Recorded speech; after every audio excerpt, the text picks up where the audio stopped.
Who doesn't adore a classic spaghetti bolognese? This timeless Italian dish, with its rich and hearty meat sauce draped over a bed of perfectly cooked spaghetti, has won hearts across the globe. But have you ever wondered how to create this culinary masterpiece in your own kitchen? Well, wonder no more. No, start by gathering all your ingredients. You'll need a pound of ground beef, a medium onion, 2 cloves of garlic, a carrot, a stalk of celery, a can of crushed tomatoes, a cup of red wine, some olive oil, and of course, salt and pepper to taste. Oh, and don't forget the star of the show, a pack of spaghetti. Now, it's time to get cooking. Heat a dash of olive oil in a large pan over medium heat. Add in the chopped onion, minced garlic, diced carrot and celery. Sauté them until they're soft and the onion becomes translucent. This combination of vegetables, known as sofrito in Italian cooking, forms the aromatic base of our sauce.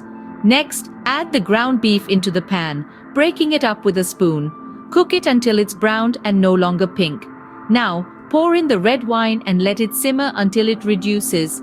This not only adds a depth of flavor but also tenderizes the meat. Once the wine has evaporated, it's time to stir in the crushed tomatoes. Season with salt and pepper, then lower the heat and let the sauce simmer for about an hour. This slow cooking process allows the flavors to meld together, creating a rich and robust bolognese sauce.